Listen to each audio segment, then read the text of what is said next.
Gênesis capítulo 3.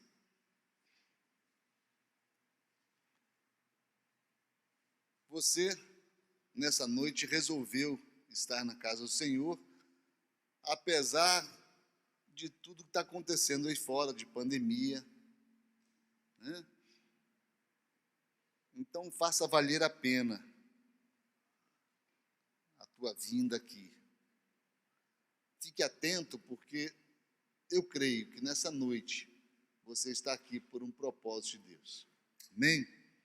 Então você não pode sair daqui sem levar no seu coração aquilo que Deus separou nessa noite para você. Bem, o capítulo 1 de Gênesis, ele é uma incógnita. Do verso 1 ao verso 2, segundo os teólogos, tem mais tempo do que do verso 2 a Apocalipse 21. Ou seja, está percorrido mais tempo entre Gênesis 1 e 2 do que entre Gênesis 2 e o final dos tempos. Aí chega o capítulo 2 de Gênesis traz um segredo tremendo. Se vocês forem consultar aí o capítulo 2, vocês vão ver que Deus se apresenta ao homem, e à medida que Deus vai falando o que ele fez, o que ele determina para cuidado do homem, ele se autodenomina Elohim Adonai, ou Senhor Deus. Deus se estabelece como Senhor Deus. Aí vem o capítulo 3, que eu queria caminhar com vocês nessa noite. No capítulo 3, o que acontece? No capítulo 3, o ouvido do homem, que nunca tinha ouvido voz nenhuma, a não ser a de Deus e a do seu cônjuge, Adão só ouvia Eva conversando, e Eva só ouvia Adão conversando. E na virada do dia, Deus conversava com ambos. Deus vinha caminhar fazer um Cooper no jardim com Adão. E ali caminhando, Deus conversava com Adão. Eu, particularmente, isso não está aqui na Bíblia, mas está escrito lá em 2 Romero 3,15, eu particularmente creio que a pessoa de Deus que vinha caminhar com Adão era Jesus. E enquanto caminhavam juntos ali, Deus e Adão, ambos conversavam sobre tudo que deviam conversar. Deus falava para Adão, ó, graças a mim, o Flamengo foi campeão brasileiro novamente. Deus conversava sobre coisas importantes com Adão. E certamente Adão ouvia Eva conversando sobre tudo, sobre moda, sobre a moda lançada aí na última figueira. E eles conversavam sobre muitas coisas. Se vocês me perguntarem sobre o que, se eu tenho ideia, eu não tenho ideia sobre o que eles conversavam. Mas, no capítulo 3, eles ouvem a voz de um ser que eles desconheciam. E Satanás se aproveita das artimanhas que ele monta contra o homem, e Satanás lança no coração da mulher a dúvida de que se Deus era Senhor ou não da vida deles, dando à mulher a opção de não seguir a risco o que Deus havia determinado que ela fizesse. Está lá no capítulo 3, versículo 1 e 2. Quando Satanás fala para a mulher assim, é assim que Deus disse, quando na realidade Deus não queria ser chamado de Deus. Deus queria ser chamado de Senhor Deus. Por que Senhor Deus? Porque Deus havia estabelecido sobre o homem o senhorio dele e o poderio dele. Mas Satanás era rebelde, Satanás não se submete ao senhorio de Deus. Satanás, só por temor do poder que Deus tem, ele se submete ao poderio de Deus. Aí Satanás fala para a mulher assim: é assim que Deus disse? E a mulher responde: sim, é assim que Deus disse. Caindo na artimanha de Satanás. Ela não falou: é assim que o Senhor Deus disse. Não. Ela falou somente: é assim que Deus disse. Quando em todo o capítulo 2 você vê que Deus não queria ser chamado de Deus, mas ser chamado de Senhor Deus. Bem, não é esse o assunto dessa noite, mas eu estou preparando para vocês entenderem que no capítulo 3, quem manda é Satanás. No capítulo 2, quem manda é Deus.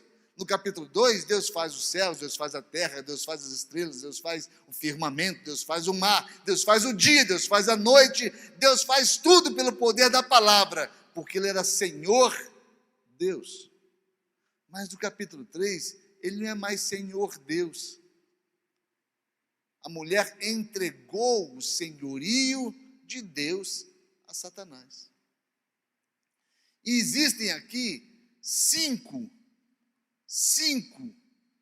inimigos que se perpetuam desde o capítulo 3 até os dias de hoje.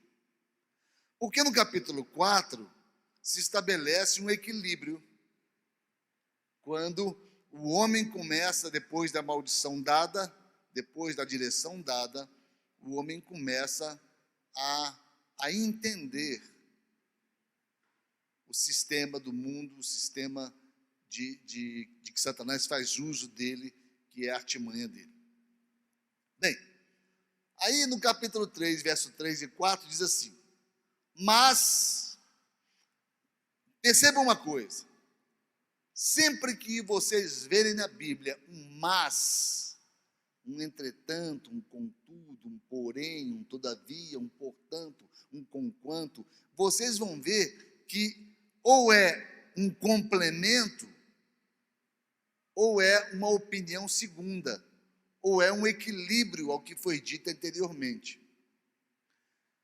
E observa aqui: mas do fruto, mas porém, do fruto da árvore que está no meio do jardim, disse Deus, assim dizendo a mulher: não comereis dele, nem nele tocareis, para que não morrais.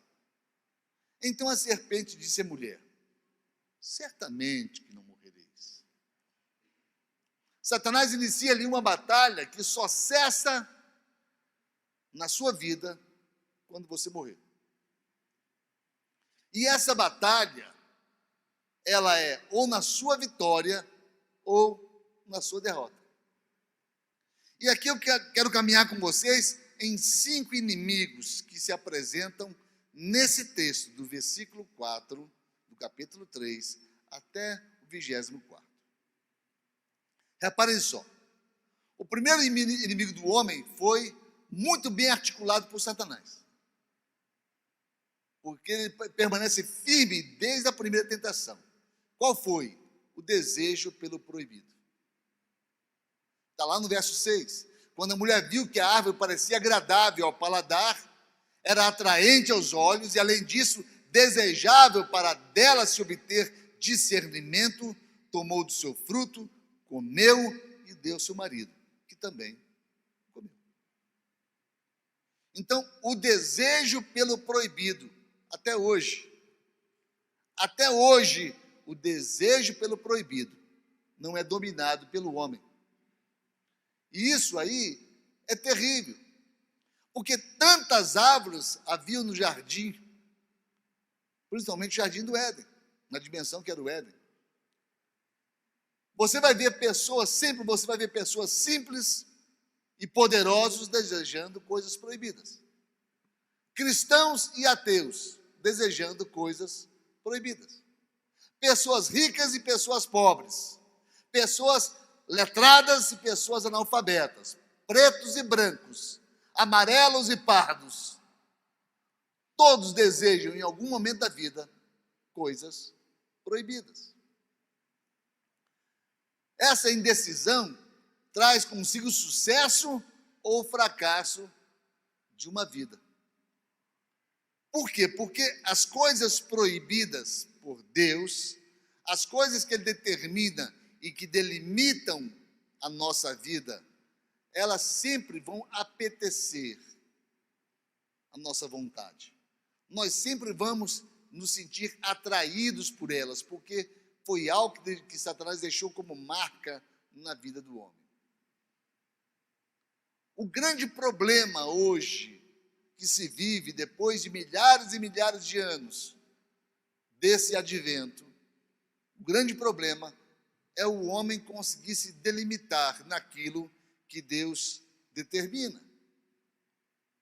1 aos Coríntios 10, 13 fala assim: não vos sobreveio tentação que não fosse comum aos seres humanos, mas Deus é fiel e não permitirá que sejais tentados além do que podeis resistir. Pelo contrário, juntamente com a tentação, proverá livramento para que possais suportar. Ou seja, Deus, entendendo que o homem ele não tinha limites, Deus coloca para o homem o livramento no arrependimento, o livramento na consciência, porque na obediência não é possível. Não é possível. Tem alguém aqui que não peca? Se tiver, levanta a mão. Alguém que não peca. Porque se você levantar a mão, você já está pecando. Por quê? Porque todos pecaram e carecem da glória de Deus. Mas por que nós pecamos? Porque nós não conseguimos nos manter dentro de algo delimitado por Deus.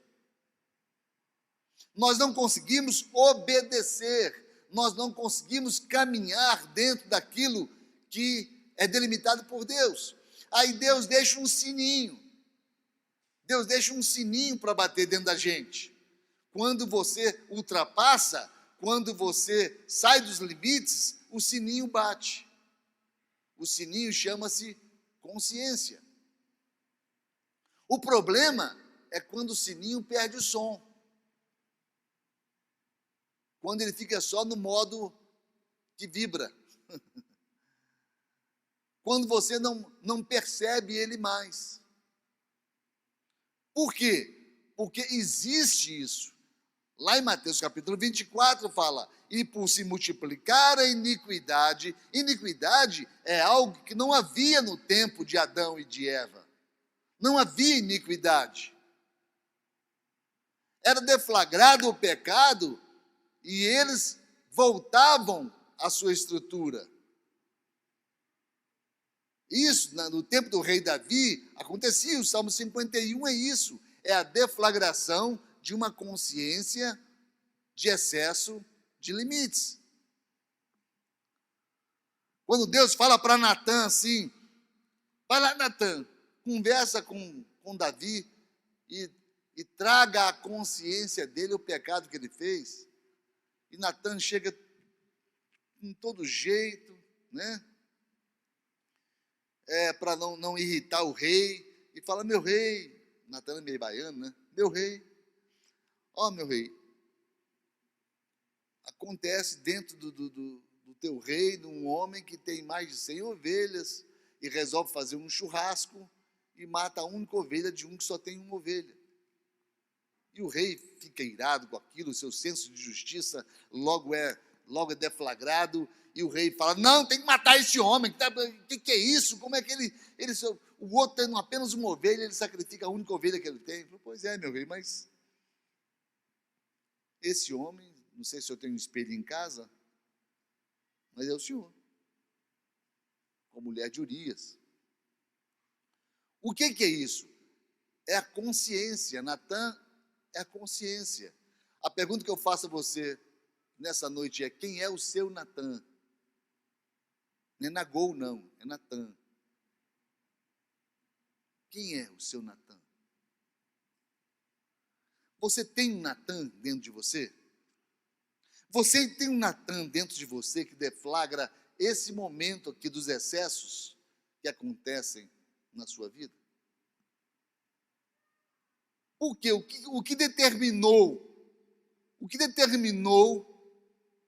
que Adão e Eva caíssem nessa tentação?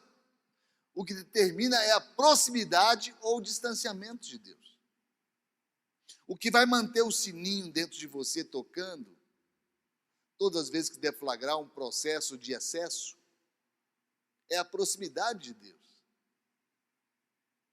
Enquanto você reconhece a voz de Deus dentro de você, você ouve o sininho.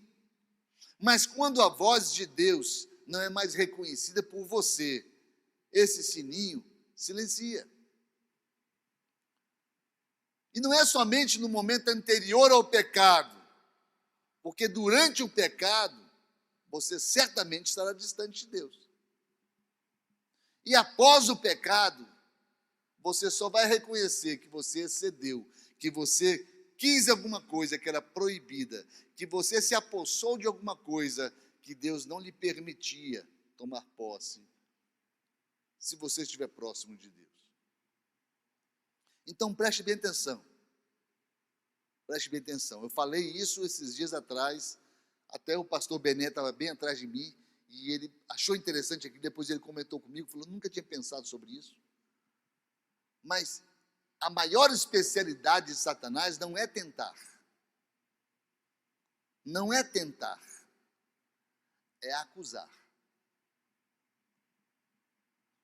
É fazer um marketing tremendo do seu pecado. Ele faz um barulho doido do seu pecado.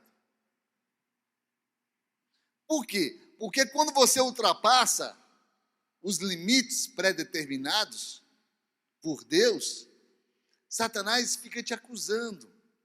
E a acusação dele sempre será, na proporção maior que a sua culpa. Sempre será. Gente, eu falei, quando comentei aqui, tem gente que suicida por uma dívida de R$500. Imagina, alguém tira a própria vida porque está devendo R$500. Alguém tira a própria vida, como aconteceu com o filho de uma amiga da minha sogra. Acabou o namoro, se matou, porque acabou o namoro. O mundo para ele estava acabando, junto com o namoro. O que é isso? É uma culpa muito maior do que o excesso. É uma culpa muito maior do que aquilo que ele desejou.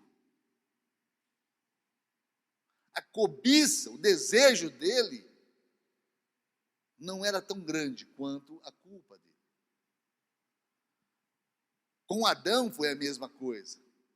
Com Adão foi a mesma coisa. Então, essa culpa faz com que a gente se esconda. Essa culpa faz com que a gente deprima. Essa culpa faz com que a gente fique introspectivo. Essa culpa faz com que você fique paralisado, não produza. Não é o pecado, é a acusação de Satanás. É a acusação de Satanás. Só que o pecado confessado que não te cura, te destrói. A palavra de Deus, quando fala que aquele que confessa seus pecados e os deixa, alcança misericórdia, é porque todo pecado precisa ser confessado, porque se ele não for confessado, ele vai gerar uma culpa. Ele vai bater o sininho no teu ouvido o tempo todo. E isso ainda não é o pior é quando o sino perde o som. É quando você se acostuma com aquela culpa e você passa a conviver com a culpa. Quem está entendendo, diga amém. Esse pecado deflagrado, lá no Éden, permanece até os dias de hoje. É isso que entristece a igreja, é isso que entristece os irmãos, é isso que faz com que pessoas desistam de Deus, é isso que faz com que pessoas fiquem longe de Deus cada vez mais, porque quanto mais distante de Deus, menor o som da culpa. Tem gente que não vem à igreja no dia da ceia, porque está com culpa do coração. Ele acha que ele resolve se afastando do compromisso. Se no desejo proibido você se arrepende, confessa e deixa, você alcança misericórdia. Só que isso não foi contado para o homem.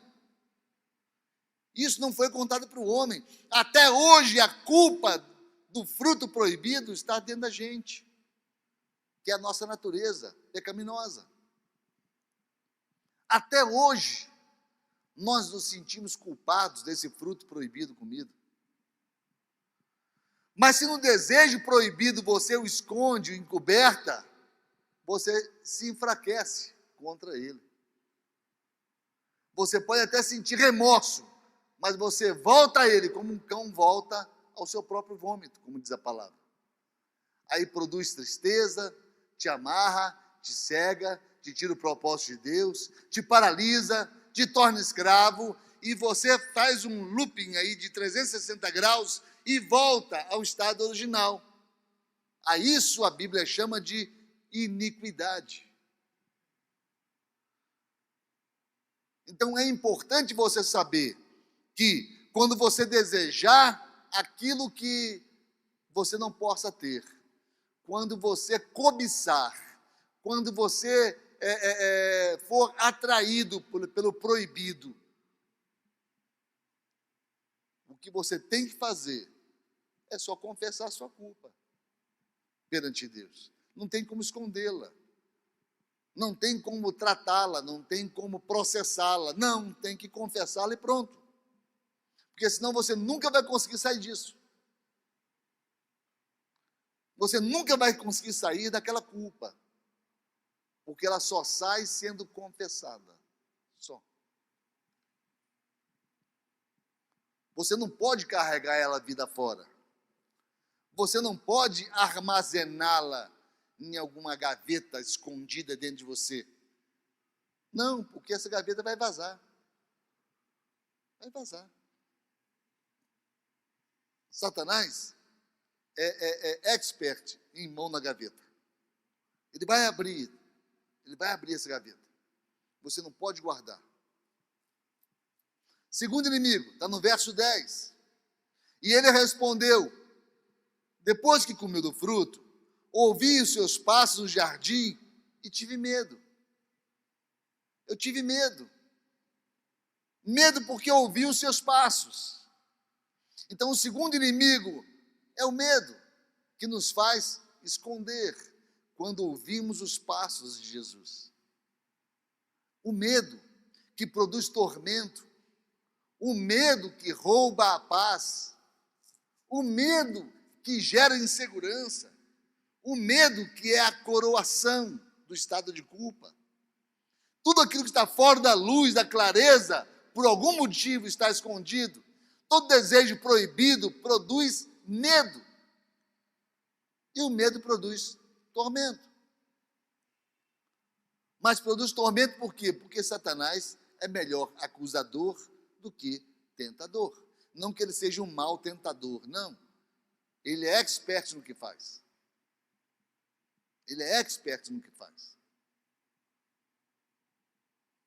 Ele pega esse desejo proibido, feitas escondidas, e transforma em tormento. Tormento produzido pelo medo. Medo de ser descoberto, medo de ser exposto, medo de ser envergonhado, de ser confrontado, de ser vilipendiado, medo de ser punido. Agora, perceba uma coisa: quantas vezes por dia você sente medo? Quantas vezes por dia você sente medo? Medo de passar fome, de ser demitido, de pegar Covid, de ficar doente. Medo de ser abandonado, de ficar sozinho, medo de escuro. Medo das pessoas, medo de Deus, medo da ira de Deus. Quantas vezes por dia o medo tem visitado você? Garanto para você que são mais vezes do que você sente Deus te visitando. Porque Satanás faz questão de estar presente. Deus Deus, esse é o grande propósito de Deus, estar presente sempre na nossa vida. Mas a gente vive dias de medo. Medo. Pessoas que trocam a presença do medo pela presença de Deus. Pessoas que são mais afetadas pelo medo do que por Deus. Deus vinha todos os dias na viração do dia visitar Adão. Do que Adão estava com medo? Quando e como esse medo tomou conta do coração de Adão? Sabe quando? Quando ele se distanciou de Deus. O medo só nos visita porque estamos distantes de Deus. Não é porque Deus está distante da gente. Não, Ele está sempre presente. É porque nós não somos sensibilizados pela presença dEle. E sabe quando a gente não é sensibilizado pela presença dEle? Quando a gente está distante dEle. Quando você está distante de Deus, você não reconhece a presença de Deus. Você não reconhece a voz de Deus. O Daniel está com um projeto que ele me passou, de uma campanha, de nós rememorarmos as bênçãos, não é isso, Daniel? Rememorarmos as bênçãos. Nós vamos botar essa campanha para frente e vamos fazer esse ano, em nome de Jesus. É você começar a notar as bênçãos de Deus. Querem ver? Quem recebeu uma bênção de Deus hoje? Levanta a mão. Pode levantar, pode levantar. Amém. Quem recebeu uma bênção de Deus ontem? Levanta a mão. Quem recebeu uma bênção de Deus anteontem? Levanta a mão. E se eu for perguntando, você vai lembrando, mas vai chegar um momento que você esqueceu. E às vezes é algo tremendo de Deus, que Deus alcançou a tua vida com uma bênção e você não lembra mais. Quando a palavra de Deus nos incita a contarmos as bênçãos de Deus, a partilharmos as bênçãos de Deus, é porque nós não podemos nos esquecer da presença de Deus. Imaginem vocês que Deus vinha todo dia conversar com Adão. Mas naquele dia, Adão sentiu medo. Medo de quê? Da presença de Deus. Ele ouviu os passos de Deus e teve medo. Ele ouviu os passos de Deus e teve medo. Medo de quê? Medo de Deus? Medo daquele que vinha conversar com ele todos os dias. Amados, nós não podemos deixar que esse medo que alcançou Adão alcance o nosso coração. Nós não podemos nos distanciar de Deus ao ponto de, quando ouvirmos ou sentirmos Deus presente, tenhamos medo. Por que Adão teve medo? Adão teve medo porque ele tinha pecado. Ora, se você tem pecado, você não precisa ter medo. A confissão lança fora o medo. A confissão lança fora o pecado. A confissão lança fora o distanciamento de Deus. Se você, a igreja está fria, a igreja não é mais como era antigamente. Não, você que está frio. Você que não é mais como era antigamente. Somos nós que distanciamos de Deus, não são as pessoas à nossa volta, porque nós não conseguimos sentir o nível espiritual das pessoas, não. Nós não conseguimos sentir, nós conseguimos colocar termômetro, é no nosso nível espiritual. É em nós. Nós não fomos chamados a sermos juízes de ninguém. Tem gente que recebe Deus, é com uma mão para cima, é gritando, é falando em línguas. Tem gente que recebe Deus quietinho ali, ó, no canto dele. Depende de cada um. Eu não posso julgar se a pessoa está cheia de Deus ou vazia de Deus por aquilo que eu estou vendo como reação da sua vida. Não posso.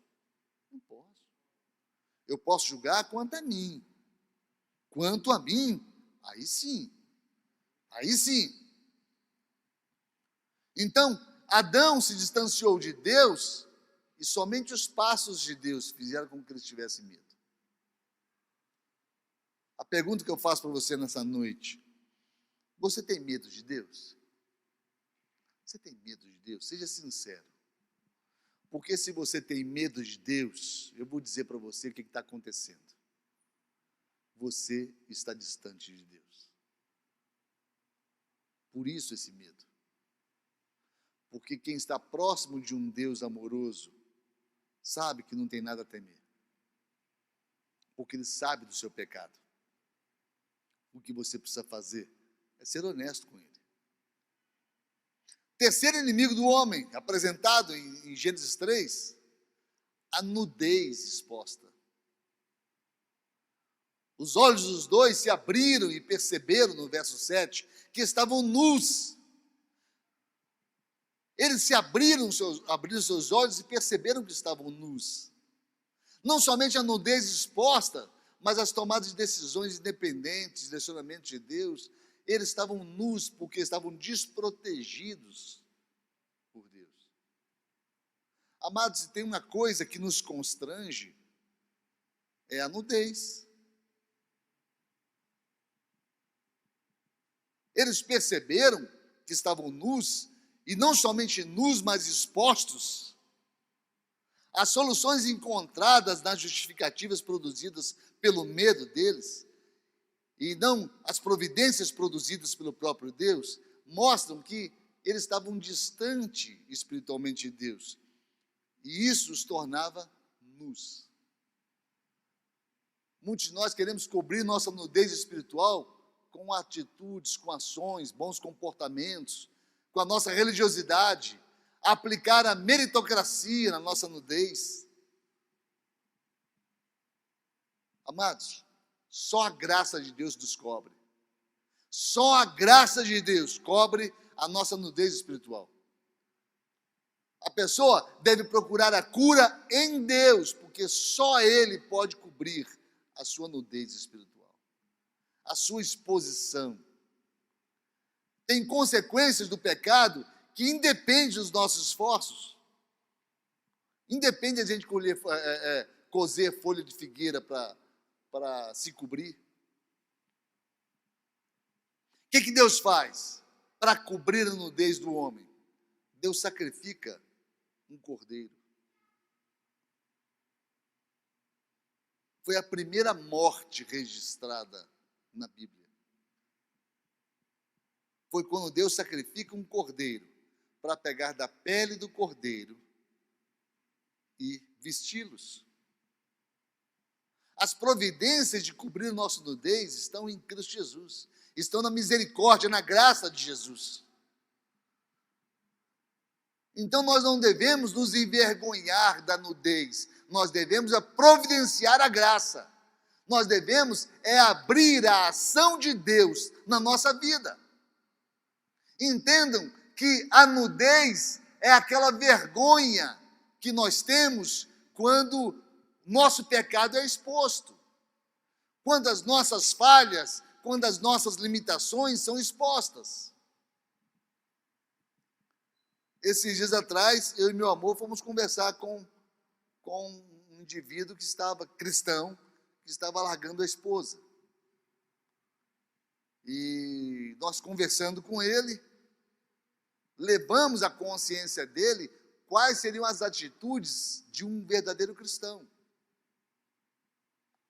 Mas eu falei para ele que é a graça de Deus que faria com que ele tomasse essas atitudes. Porque humanamente falando, eu sabia que se a graça de Deus não alcançasse a vida dele, o que ele faria dentro da nudez dele, dentro da loucura que ele estava fazendo. Amados, nós somos impulsionados por Satanás a nos escondermos dos projetos e planos de Deus. Quando uma pessoa se sente nua, exposta, a primeira coisa que ela faz é se afastar de Deus. Ela sente vergonha. No subconsciente, ela se sente exposta. Pode observar, pessoas que pecam dentro da igreja, a primeira coisa que eles fazem é se afastar. Eles não querem serem expostos, eles não querem ser tratados, eles não querem ser corrigidos. Não. Se o pastor vem e chama atenção, se o pastor vem e ajuda, se o pastor vem e aconselha, sabe o que essa pessoa faz? Larga a igreja e vai para outra igreja, onde não se sabe da sua nudez. Lá, ele se mistura aos outros nus e está tudo resolvido. Mas não é assim que resolve. Não é assim. Nós resolvemos debaixo da graça de Deus. É a graça de Deus que cobre a nudez dos nossos pecados. É a misericórdia de Deus. Uma pessoa que fumou a vida toda, e se converte e pede para Jesus curá-la do efizema pulmonar, pede para Jesus curá-la do câncer do pulmão. Se Jesus não cura ela, dificilmente ela será salva. Quando o poder da graça, da salvação de Cristo Jesus, é muito maior do que a cura. Porque o poder de Deus não está à disposição de nós e dos nossos interesses. Não, está à disposição de Deus e dos projetos dele. O fato de Jesus não curar uma pessoa não quer dizer que aquela pessoa não foi alcançada pela graça. Não. Todos somos mortais e vamos morrer uma hora de alguma coisa. E não é isso que nos fará perdedores. Não é isso que nos fará nus expostos, não. O apóstolo Filomeno faleceu há dias atrás. Era um homem de Deus. Por que Jesus não curou ele? Porque não era projeto de Deus curá-lo. Agora, se não é projeto de Deus curá-lo, ele não foi alcançado pela graça? Quando isso? A graça de Deus nos alcança em toda e qualquer circunstância. Toda e qualquer circunstância. A gente tem que entender isso, que o projeto da nossa vida é a salvação do homem. Esse inimigo está vencido, se nós entendermos isso. Esse inimigo, que é a nudez exposta, está vencido, porque é Jesus quem nos cobre com o seu sangue. É a morte do Cordeiro que nos cobre. É a morte do Cordeiro que nos garante a vitória em Cristo Jesus. Não é nós cozermos folha de figueira, não é a nossa religiosidade. Não, mas é a morte do Cordeiro, capítulo 20, versículo 21 de Gênesis 3. Quarto inimigo. Então disse Adão: a mulher que me deste por companheira, ela me deu da árvore e eu comi. Que pecado é esse? É a omissão de responsabilidades. Até hoje o homem é omisso em suas responsabilidades. Porque você divorciou fulano? Ah, a culpa foi dela. Porque você não conseguiu aquele emprego, ciclano? Ah, a culpa foi do RH. Porque você não dizimou esse mês? A culpa foi de alguém, não sei, porque meu dinheiro não sobrou.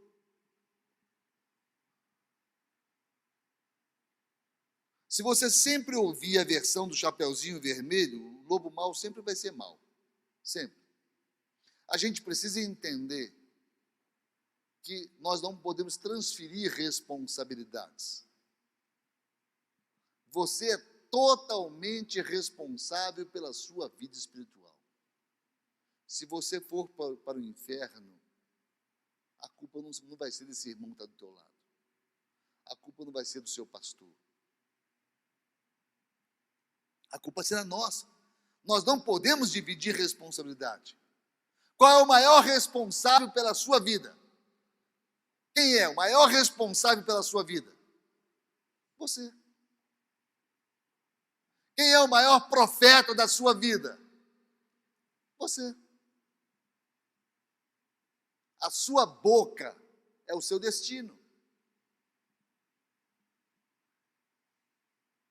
Quem é o seu maior amigo aqui na terra? Você. Você precisa se amar antes de amar o próximo. Porque você tem que amá-lo como a si mesmo. Então não transfira responsabilidades. Não transfira responsabilidades. O seu sucesso, a sua salvação, a sua comunhão com Deus, tudo dependerá de você. Tudo. Quando Adão transferiu a responsabilidade para Eva, Adão está perpetuando esse estado irresponsável perante Deus. Porque quando você está culpando o outro, você culpa Deus também.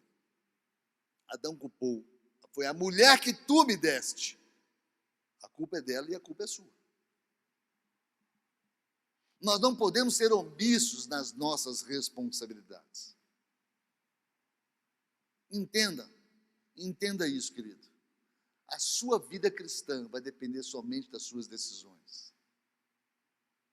A sua salvação depende somente das suas decisões, porque a graça de Cristo Jesus já te alcançou. Você precisa ser responsável com relação à graça. Você precisa ser responsável com relação à escolha que Cristo Jesus fez de você. Você precisa ser responsável com você mesmo. Quinto e último inimigo. Ele diz o Senhor a Deus. Diz o Senhor Deus à mulher: por que fizeste isso? Por que fizeste isso? E disse a mulher: a serpente me enganou. Qual foi o pecado que a serpente lançou sobre Eva? Foi a inveja.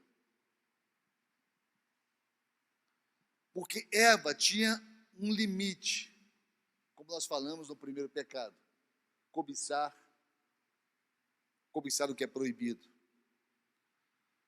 Eva tinha um limite. E ela, quando conheceu aquele ser, que era a serpente, aquele ser falou para ela que ele tinha conhecimento e que Deus tinha conhecimento, mas que ela não tinha conhecimento. E ela cobiçou, ela teve inveja, ela teve um desejo por dentro dela de alcançar algo que era proibido para ela, que havia sido proibido para ela, pelo simples fato de não induzir nela o conhecimento do bem e do mal. E ela desejou isso, ela invejou Deus e invejou o diabo. E quis ter um passo a mais. A vontade de ter aquilo que o outro tem, não por necessidade, mas por vaidade. Por interesse egoísta somente. Mas Deus tinha para o homem somente o que ele queria, e não aquilo que ele desejava. Então a inveja da mulher, esse desejo incontido dentro dela, de ter mais do que lhe era permitido, de ter mais do que ela precisava ter, acompanha o homem até hoje. Muitos de nós queremos mais do que precisamos ter, somente pelo desejo de ter. Tem muita coisa que você não precisa ter, mas quando você vê alguém tendo, você inveja. Você quer ter somente porque aquela pessoa teve, aquela pessoa tem, aí você quer ter também. Você não precisa daquilo. Foi essa a apresentação de Satanás para a mulher, e gerou no coração dela a inveja. Aí Deus vem e fecha o capítulo, sabendo desses 5 pecados. O que Deus faz com o homem? Versículo 21. E fez o Senhor Deus a Adão e a sua mulher túnicas de peles e os vestiu. Não é porque o homem merecesse ser vestido. O homem não merecia ser vestido. Não houve arrependimento, é tanto que houve a punição, que foi a expulsão deles do jardim. Mas percebam só que aqui a tipologia bíblica mostra que Jesus é anunciado para solucionar os pecados do homem.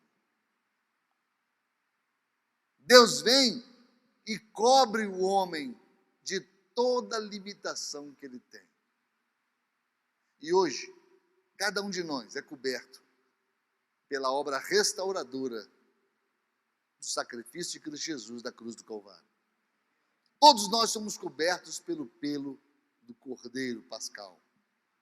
Todos nós somos cobertos de todas as nossas deficiências, todos os nossos desvios comportamentais, pelo sacrifício de Cristo Jesus.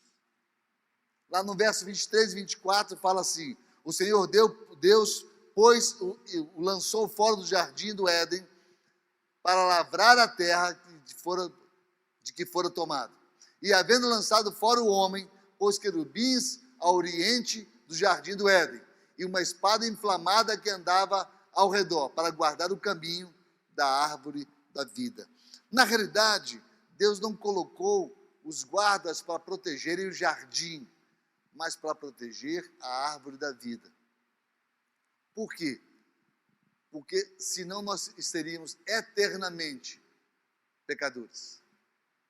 Se a árvore da vida fosse consumida com um homem nesse estado de necessidade, nós eternizaríamos a nossa perdição. No entanto, Deus providencia a vida de Cristo Jesus, a vida do segundo ou do último Adão. Porque se por um homem entrou o pecado no mundo, por um homem deveria sair o pecado do mundo. Isso está registrado lá em Romanos 5,19, que fala: porque como pela desobediência de um só homem, muitos foram feitos pecadores, assim pela obediência de um, muitos serão feitos justos. Muitos serão justificados. O que eu citei aqui, queridos, esses 5 desvios, todos nós temos. Todos nós temos cada um desses 5 desvios. Porque todo homem tem cada um desses 5 desvios. O único homem que não teve nenhum desvio foi Jesus Cristo de Nazaré. Ele foi o único, porque ele era o último Adão, que não se contaminou como o primeiro Adão foi contaminado. Então, qual é a mensagem ao nosso coração nessa noite? Eu queria te convidar a ficar de pé, para que eu pudesse concluir com você. O pessoal do louvor, nós estamos aqui nessa noite para entendermos que o plano de Cristo Jesus começou lá em Gênesis, capítulo 3. Que o projeto de Deus é enviar Cristo Jesus para a nossa vida começou lá em Gênesis, capítulo 3. Que os mesmos pecados que acompanharam Adão e Eva nos acompanham até os dias de hoje. Os mesmíssimos pecados, as mesmas falhas, as mesmas limitações que todos nós temos. Nós vemos que quando a gente entende, a gente sente que nós pecamos com o primeiro desejo proibido, com os limites que Deus coloca, quando nós pecamos, nós não devemos nos esconder, porque a reação é a reação de Adão. Comeu do fruto proibido, se escondeu de Deus, porque teve medo. Não tenha medo de Deus. Não tenha medo de Deus. Não se afaste de Deus, porque se você se afasta de Deus, o normal a acontecer é você não reconhecer a voz dele. O normal a acontecer é a sua reação ser negativa ante a presença dele. Feche seus olhos e responda para si mesmo: onde você está? A pergunta que Deus fez para Adão, Deus faz para você nessa noite. Onde você está? Cadê você? Cadê você, Antônio, João, Maria, Mariana, Pedro, cadê você? Cadê você nessa noite? O que Adão fez? O que Eva fez? Se esconderam. Não se esconda. Não se esconda, se exponha. Não tenha vergonha da sua nudez. Se exponha. Confesse. Abra o teu coração. Não tenha medo de Deus. Não tenha medo do Espírito Santo de Deus. Confesse seus pecados. Identifique seu estado de necessidade. Deus gosta disso, Deus quer isso. Quando ele pergunta para Bartimeu: o que tu queres que eu te faça? Ele queria que Bartimeu verbalizasse o seu estado de necessidade. Quando ele pergunta para Adão: onde você está? Não é que ele não soubesse onde Adão estava, mas ele queria que Adão verbalizasse o seu estado de necessidade. Senhor, eu estou aqui, eu estou nu. Senhor, eu desobedeci. Senhor, eu cobicei aquilo que não me pertencia. Senhor, eu desobedeci as tuas ordens. Senhor, eu fui rebelde. Senhor, eu pequei contra ti. Senhor, tem misericórdia de mim. Ele queria que Adão fizesse somente isso. Mas Adão se escondeu. Nessa noite, não se esconda. Não se esconda quando Deus te pergunta onde você está. Não se esconda. Exponha a sua nudez, exponha o seu estado de necessidade. Enquanto nós vamos adorar ao Senhor, você ora ao Senhor agora, se expondo ao Senhor em nome de Jesus.